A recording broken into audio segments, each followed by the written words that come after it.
है कि सोमवार की अगर प्रदोष पड़ती है, बहुत ध्यान से सुनना महाराज, सोमवार की प्रदोष पड़ती है तो शंकर भगवान कैलाश पर निवास करते हैं।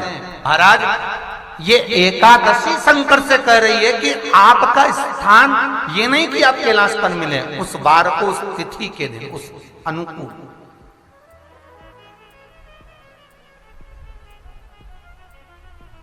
हमारे यहां कहते हैं सोमवार की जो प्रदोष पड़ती है वो इच्छा पूर्ति करती है।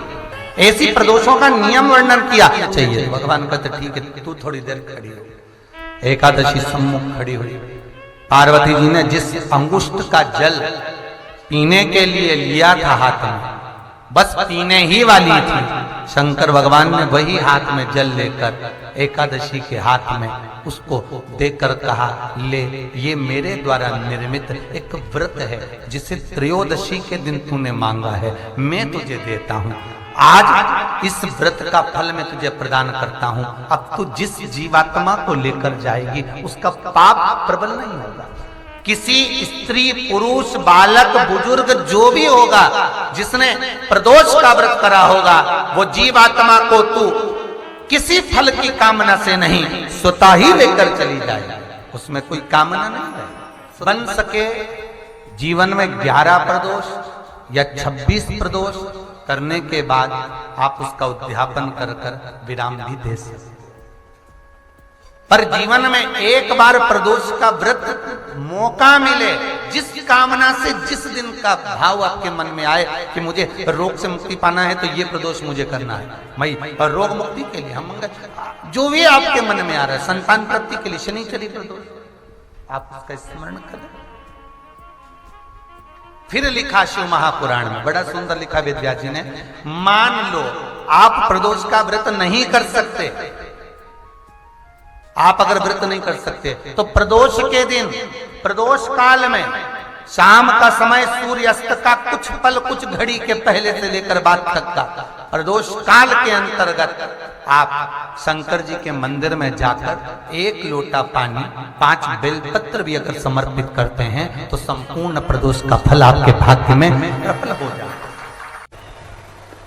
उससे 1000 गुना शिवलिंग में बल की प्राप्ति होती है।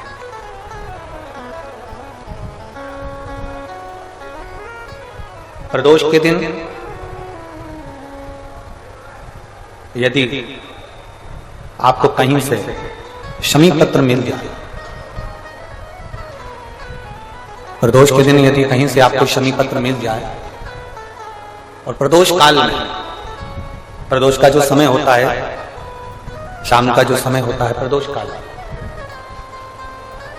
4 प्रदोष, 5 प्रदोष आप कर देखिएगा कि आपका कोई काम है, कोई नौकरी के लिए आप अप्लाई कर रहे हैं, कोई समस्या बड़ी विकट आ गई है, कोई तकलीफ, बड़ा गला पकड़ रहा है बेटा, कोई तकलीफ विकट आ गई है, कोई समस्या विकट आ गई है, प्रदोष के प्रदोष काल में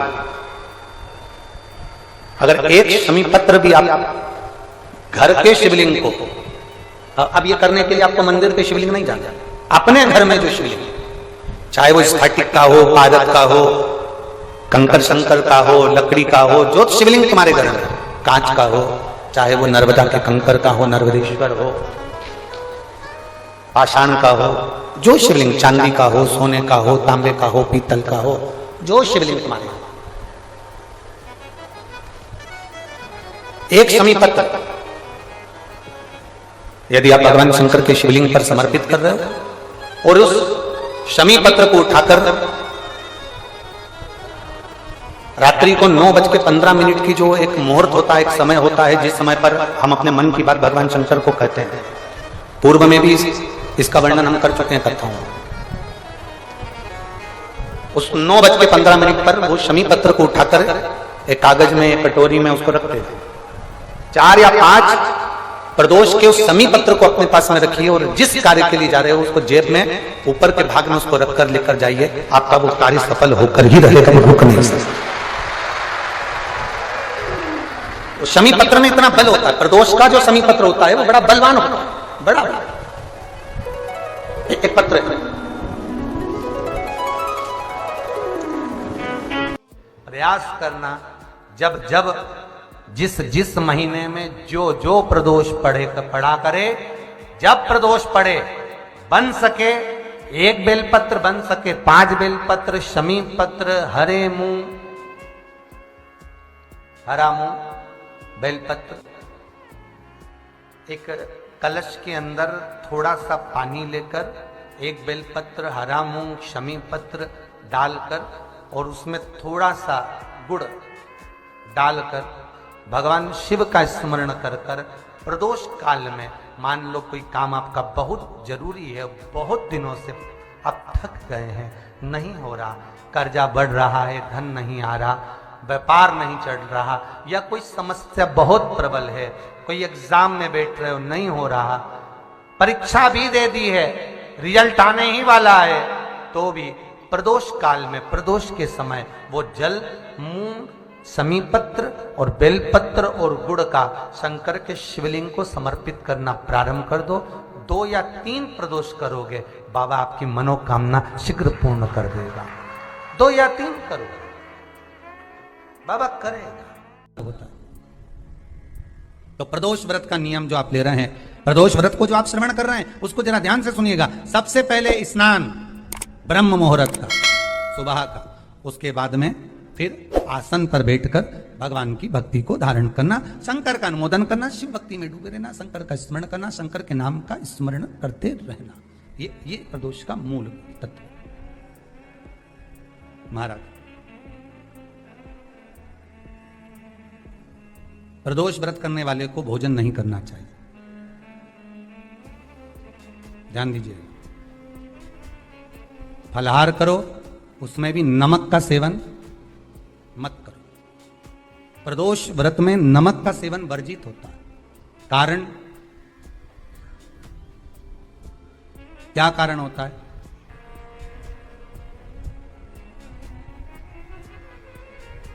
पूजन करें प्रदोष काल, शिव की आराधना करें,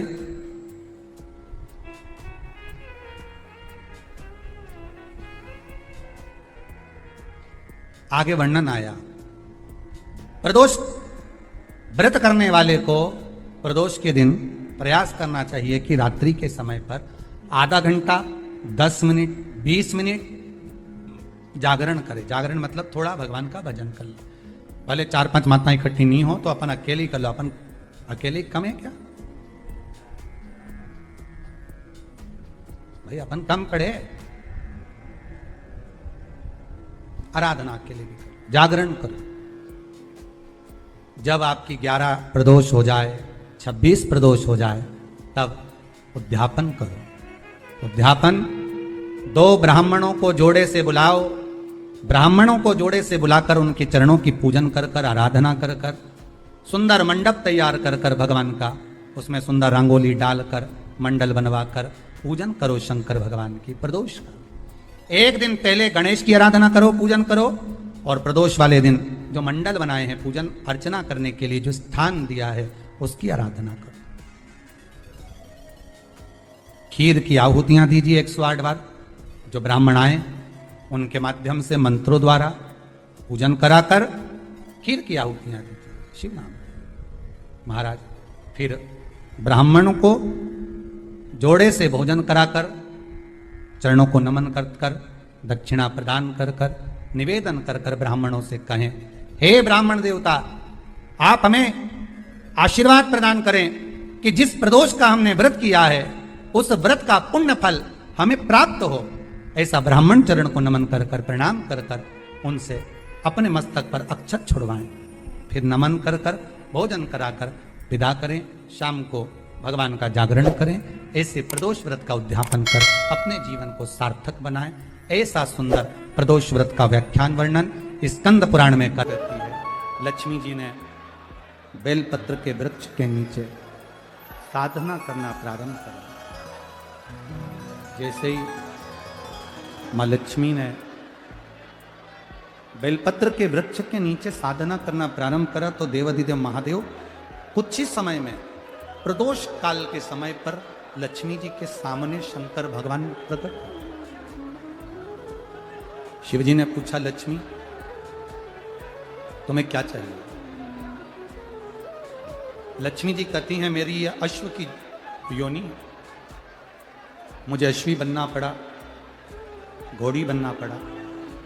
इस अश्व की योनि से मैं मुक्त हूं, पर प्रभु इस अश्व की योनि से मुक्त तो हूं, पर मेरे प्रभु ने मुझे घोड़ी बनाया है, अश्व बनाया है। मैं चाहती हूं मेरे नारायण मुझे इसी घोड़ी की योनि में, अश्वी की योनि में प्राप्त कर। इस घोड़ी की योनि में, इस अश्वी की योनि में मेरे स्वामी, मेरे नारायण मुझे प्राप्त।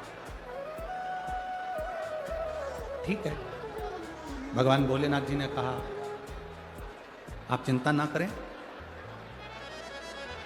जिस प्रदोष काल में आप बेलपत्री के वृक्ष के नीचे आती हो,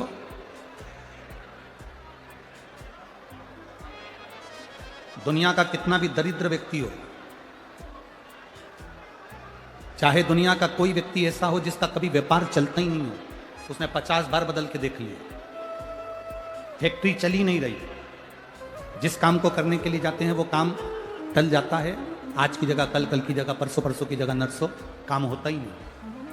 बेटा बेटी का संबंध करने जा रहे हैं पर हो ही नहीं रहा।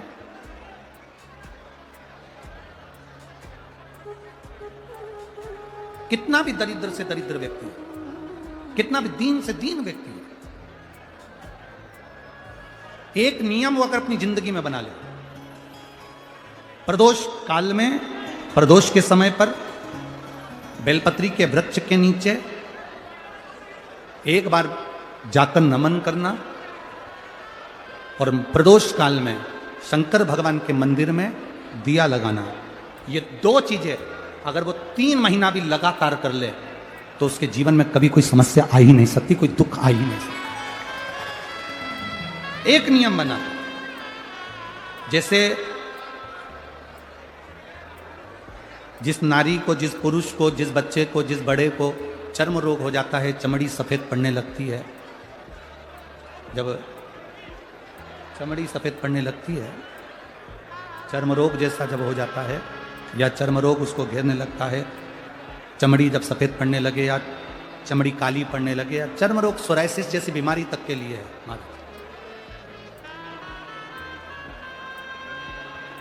बेलपत्री के वृक्ष के नीचे की मिट्टी, बेलपत्री के वृक्ष के नीचे की मिट्टी, उसको जिस पात्र के अंदर शिवलिंग बनाने के लिए हम गलाएं, जिस पात्र के अंदर हम शिवलिंग बनाने के लिए उसको गलाएं, और शिवलिंग का निर्माण कर कर हम बेलपत्री के वृक्ष के नीचे उसका पूजन करें, उसका विसर्जन करें। और बेलपत्री के नीचे की जो मिट्टी है, जिस पात्र में गलाई जाती है, उस पात्र के पानी का स्नान, उस मिट्टी का थोड़ा सा भाग अपने शरीर पर लगाकर, जहाँ सफ़ेद चमड़ी हो रही हो या श्वेत चमड़ी हो रही हो वहाँ लगाकर, और उसका स्नान करना यदि हम प्रारंभ करें। परंतु प्रदोष जैसे अपन शंकर भगवान के मंदिर जाते हैं, दर्शन करते हैं, पूजन करते हैं, उसी तरह बेलपत्री के वृक्ष के नीचे की मिट्टी को गलाकर हम शिवलिंग का निर्माण करते हैं